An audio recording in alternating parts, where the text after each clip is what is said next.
एक शहर में एक बहुत दानी सेठ रहता था। उस सेठ के चर्चे पूरे राज्य में छाए हुए थे। कहा जाता था कि कोई भी फरियादी अपने घर से खाली हाथ नहीं लौटाता था।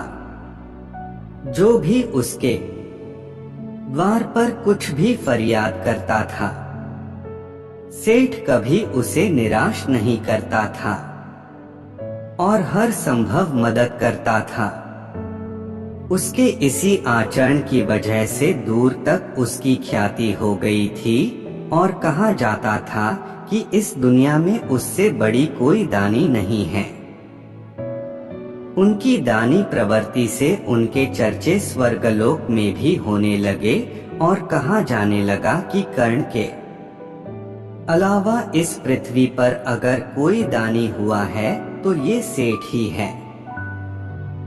उनकी ख्याति क्षीर सागर में देवी लक्ष्मी तक भी पहुंचती है और अपनी उत्सुकता को दूर करने के लिए माँ लक्ष्मी ने ऐसे ही भगवान विष्णु से पूछा कि इस पृथ्वी लोक पर सबसे बड़ी दानी कौन है। माँ लक्ष्मी की कृपा को भांपते हुए प्रभु ने जवाब दिया, हे देवी, वैसे तो इस पृथ्वी लोक पर बहुत दानी है, लेकिन सबसे बड़ा दानी वो गरीब लुहार है। प्रभु ने पृथ्वी लोक की ओर इशारा करते हुए लक्ष्मी को बताया। माँ लक्ष्मी ने जब लुहार को देखा तो उनका मन बहुत सारी शंकाओं से भर गया। उन्होंने सोचा कि ये गरीब लुहार कैसे सबसे बड़ा दानी हो सकता है।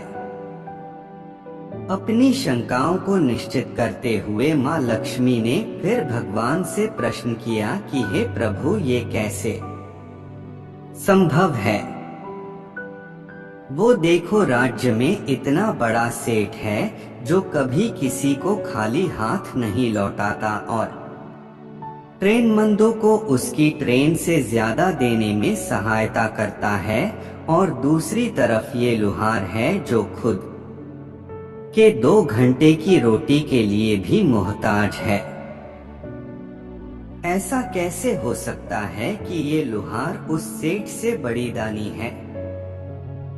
पहले भगवान विष्णु छोटे मुस्कुराए और फिर बोले, हे देवी, इस बात का उत्तर हम ऐसे नहीं देंगे, हम साक्षात आपको साबित करके दिखाएंगे, चलो मेरे साथ।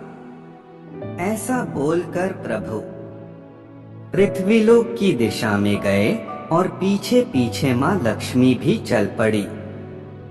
पृथ्वीलोक पहुंचकर प्रभु ने अपना वेश एक गरीब ब्राह्मण का बना लिया और माँ लक्ष्मी ने गरीब औरत का, और दोनों उसी सेठ के घर की तरफ चल दिए।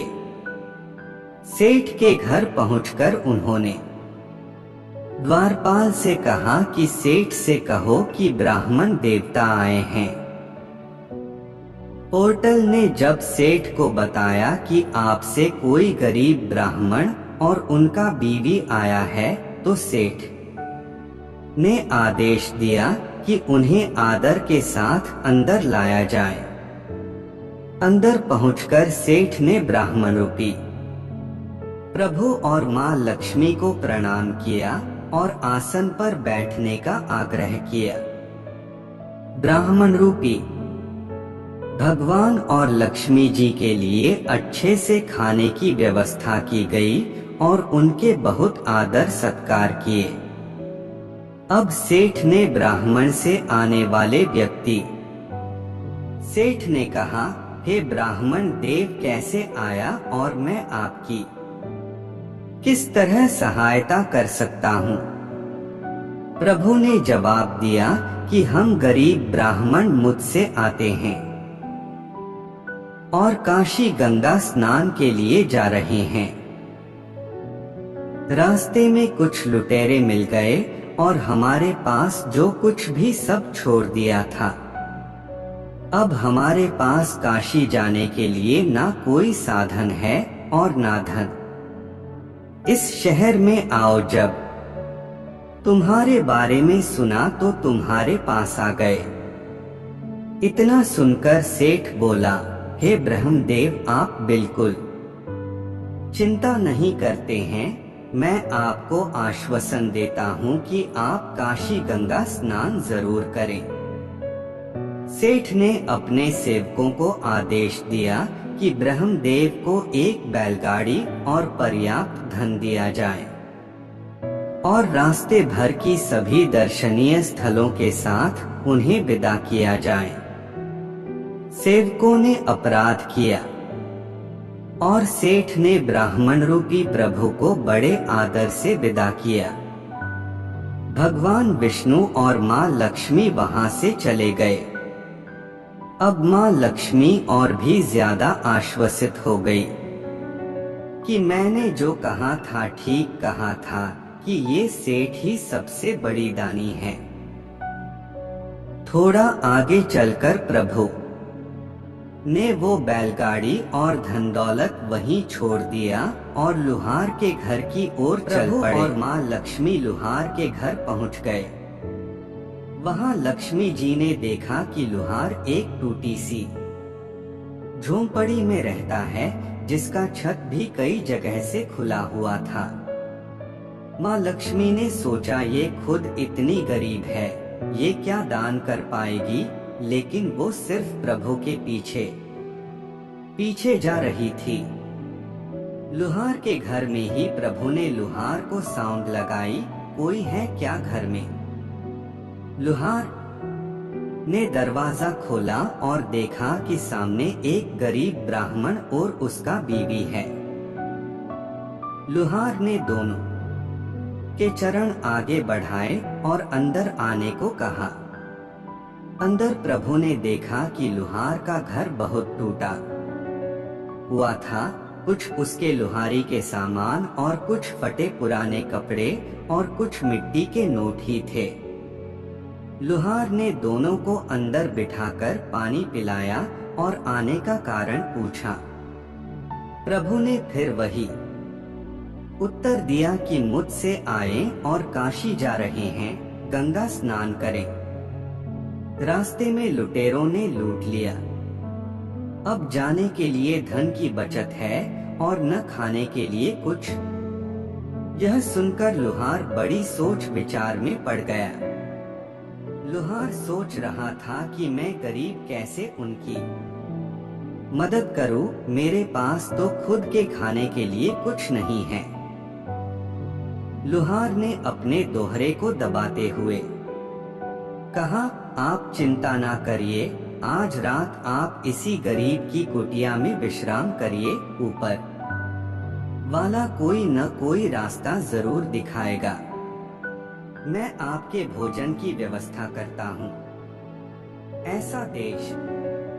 लुहार अपनी रसोई की तरफ बढ़ा। वहां उसने देखा कि उसके पास 3 रोटी का आटा है।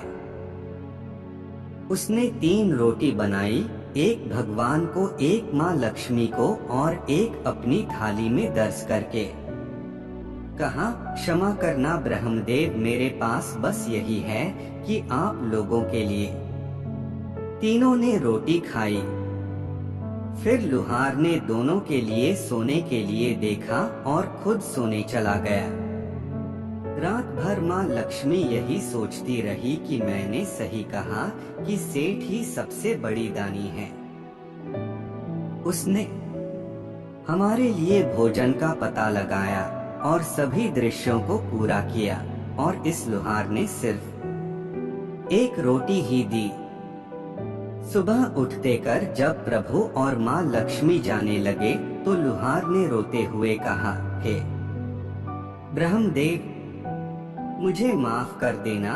जीवन में कभी कभी तो ब्रह्मदेव और ब्राह्मणी की सेवा का अवसर मिलता है और मैं अभागा उसे भी विफल कर रहा हूँ।